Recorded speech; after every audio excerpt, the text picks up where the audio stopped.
Welcome back to my channel. আশা করি প্রত্যেকে ভালো আছেন। আজ আমি আপনাদেরকে দুজনের মধ্যে মারামারি সৃষ্টির একটা নকশা দিব।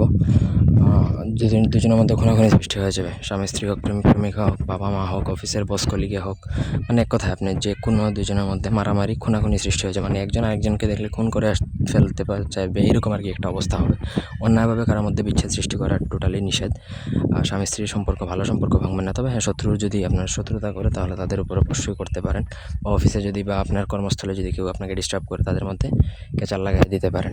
প্রথম থেকে পুরো ভিডিওটা না টেনে শেষ পর্যন্ত দেখবেন। আমার চ্যানেলটা সাবস্ক্রাইব করবেন, লাইক কমেন্ট শেয়ার করবেন। আপনাদের ব্যক্তিগত যে কোনো প্রয়োজন কিংবা যে কোনো কাজ আমাদেরকে দিয়েও যদি করাতে চান, সেক্ষেত্রে স্ক্রিনে দেওয়া নাম্বার আছে, সরাসরি ফোনে, হোয়াটসঅ্যাপে অথবা ইমোতে যোগাযোগ করে যে কোনো কাজ করাতে পারবেন, দেশে বা দেশের বাইরে থেকে। স্ক্রিনে দেখুন যে নকশাটা দেওয়া আছে, 20 ঘরের নকশা। এই নকশাটা লিখতে হবে হচ্ছে আপনাকে ভোজপাতার মধ্যে। তাবিজ লেখা মানেই কিন্তু ভোজপাতা। ম্যাক্সিমাম তাবিজ ধরেন 100-99টা তাবিজই কিন্তু ভোজপাতার মধ্যে লিখতে হয়। তো ভোজপাতার মধ্যে নকশাটা লিখতে হবে। নকশাটা লিখতে হবে হচ্ছে অরিজিনাল, একদম অরিজিনাল কেশর বা কস্তুরি কালি দ্বারা। এগুলো আপনাকে সংগ্রহ করতে হবে, একটু দাম হলেও আপনাকে কিনে নিতে হবে, আদারওয়াইজ আপনি লিখতে পারবেন না। লাল কলমে কিন্তু তাবিজ হয় না, এটা আগের কথাই। আপনি যদি ওই লেভেলে না যান, মানে আধ্যাত্মিক লেভেলে না যান, দীর্ঘদিন ধরে মন্ত্রতন্ত্র না গান, ততক্ষণ পর্যন্ত লাল কলম দ্বারা আপনার কাজ হবে না।